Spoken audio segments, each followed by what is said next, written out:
Good day, everyone. We are Group 14, and today we'll be presenting our thesis milestone report for October 2025. So our study is titled Hypoglycemic Effect of Trametas Pocas against ICR mice, which focuses on evaluating the hypoglycemic effect of Trametas pocas lyophilized extract in ICR mice. The goal is to explore its potential as a natural source of anti-diabetic drugs, and this study supports the broader effort to find safe, accessible, and cost-effective treatments for diabetes. So far, the group has finalized the revisions in our specimen and methodology, and we also appointed a treasurer to handle finances and started weekly contributions for transparency and consistency. So initial payments for laboratory needs were completed, and these efforts ensure that our project remained organized and ready for the experimental phase. So for the upcoming phase, the group will sustain weekly contributions, purchase the remaining laboratory materials, and prepare observation sheets for data recording. All members are scheduled to proceed for the experimentation phase of our experiment by this Saturday, October 25, at the MOTS laboratory. So this will mark the transition from preparation to data collection. So next up, let's move on to our research objectives. So our study has three main objectives. First, to detect the presence and absence of bioactive compounds in T. pocas lyophilized extract. Second, to determine the most effective concentration of the extract in lowering blood glucose levels of alloxan-induced ICR mice. And third, to compare its hypoglycemic effect with the commercially available drug metformin. These objectives aim to assess the extract's potential as an alternative anti-diabetic treatment. So let's now move on to the next slide for a much detailed look into our group's completed work.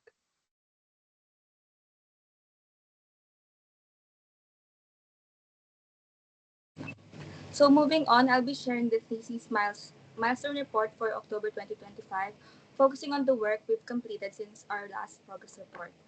So we've already made a steady progress over the past few weeks, completing several key tasks that help move our thesis project forward.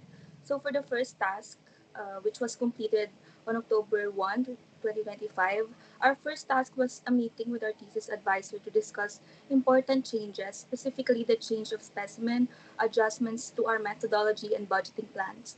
This meeting helped us align our direction and clarify what revisions needed to be made moving forward. All the members were responsible for this task. For our task 2, which was completed at the same day, we appointed a treasurer and discussed plans for our group's monetary contributions. This ensured that our financial management for the project would be organized and transparent. Again, this was a collaborative effort involving all the members.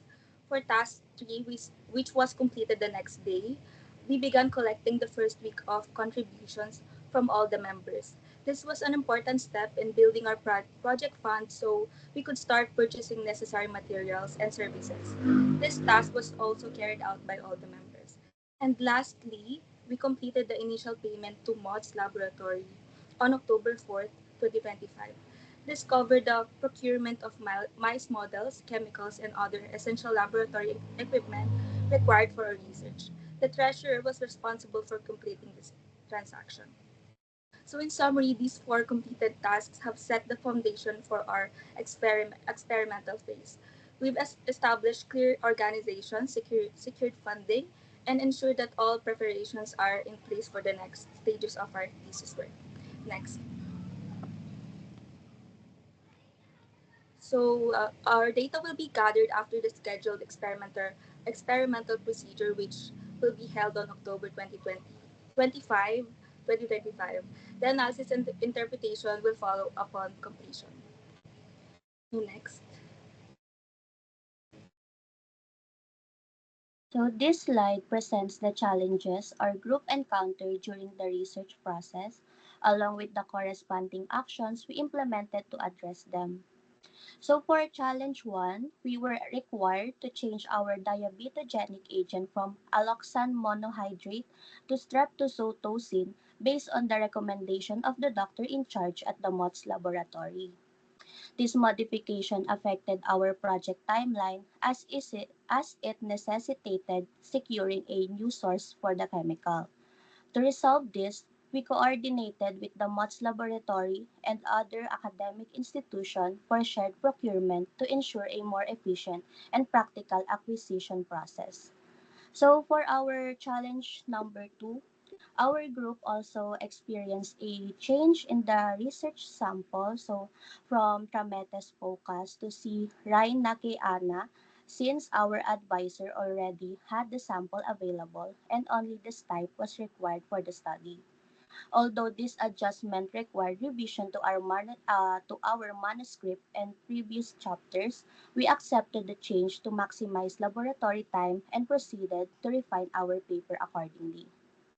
So upon completion of the experiment, we will have sufficient time to revise the chapters in preparation for our upcoming panel presentation. So next slide, please. So this slide shows our updated Gantt chart, which outlines the timeline of activities from planning to data analysis. So from August to September, we focused on proposal revisions, reagent sourcing, and securing ethical approval. So by October, this marks the start of our experimental phase, specifically the preparation of extracts, animal acclimatization, and induction of diabetes in ICR mice. So in the following weeks, we will conduct glucose monitoring, track treatment administration, and record observations. So by late November, we aim to finish the data collection, followed by statistical analysis and interpretation by December. So this detailed schedule allows us to stay organized, track our progress, and anticipate upcoming tasks to avoid delays. So moving on to our budget status.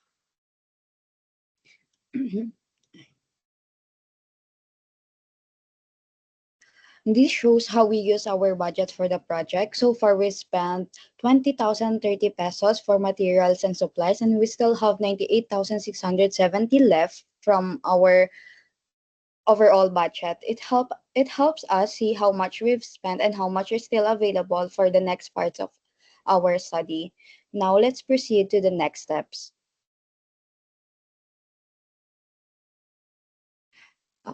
Our group will continue contributing 5,000 per week from each member to keep our budget updated. We will also purchase the needed materials like glucose test strips for our upcoming experiment. Next, we plan to print the observation sheets or logbook that we'll use to record the data in the MOTS laboratory. Lastly, in October 25, all group members will start the actual study. Now let's proceed with the group discussion and reflection. So for the group reflection, as a group, we learned that effective communication is the foundation of successful teamwork. Openly sharing our thoughts, concerns, and opinions help us build trust and understanding. It's not enough to just exchange words. We must also listen carefully and understand the message behind them. Clear communication helps us avoid misunderstandings and stay focused on our shared goals. We also realize that understanding is just as important.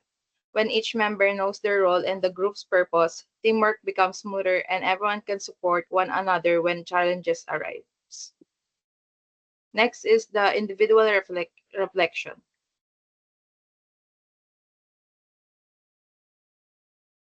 Holding the position of treasurer for our thesis was an enriching experience that underscored the significance of financial discipline in research. Overseeing our budget and maintaining transparent financial practices were crucial to keeping our project on schedule. Moreover, our team encountered considerable difficulties, including altering our research sample from Tomatos Pocas to C. rekiana and transitioning our diabetogenic agent from alloxan monohydrate to streptozo- streptozotocin. Next, please. So, in reflecting on our group's journey, I can say that we've made significant progress since our last report, and our meeting with our thesis advisor helped us understand necessary revisions and plan accordingly. We also became more organized by appointing a treasurer and regularly checking each other's progress. Although we encountered minor setbacks, as mentioned earlier, open communication and teamwork helped us overcome them efficiently. And through this process, I learned the importance of coordination, organization, and adaptability in managing a long term research project. So for my reflection, I would say that our group has made good progress since the previous report. The meetings with our thesis advisor, as mentioned earlier, helped us understand the necessary revisions and plan on how to adjust to these changes. We also organized our finances by appointing a treasurer. Although we faced slight setbacks, we were able to get back on track by keeping tabs on the updates of each member and by discussing the delays we have encountered. Through this experience, I realized the importance of communication and coordination in keeping our thesis on track. Overall, the past weeks of preparation and planning have taught me to be more organized, proactive, and cooperative with my groupmates.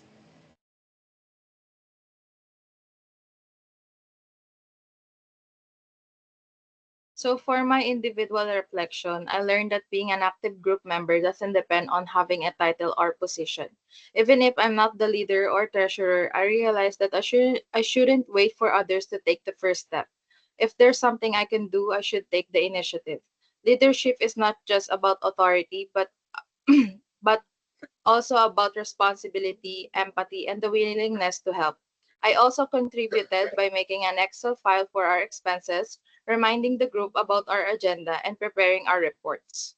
These small actions help us stay organized and finish tasks on time, and I learned that even simple efforts can make a big difference.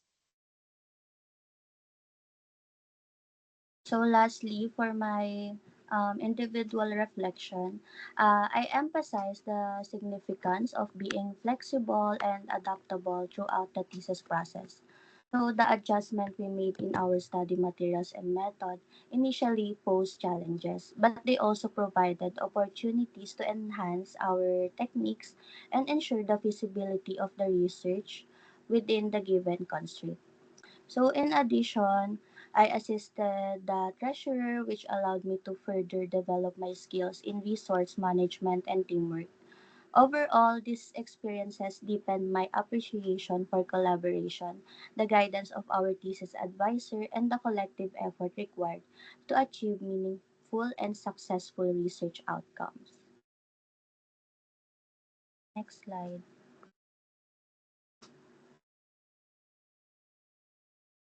So for the annexes, for Annex A, Figure 1 shows the meeting with our thesis advisor to finalize the budget allocation and experimental phase. Next. For Annex B, Figure 2 shows the meeting between our advisor, Ms. Minerva Arenas, and Dr. Makaraig, owner of Mott's Animal House Laboratory, to finalize the laboratory arrangements and experimental budget. Next. For Annex B, Annex C. Lastly, Figure 3 presents the official document from Mott's Animal House Laboratory detailing the total expenses for animal procurement, housing, and experimental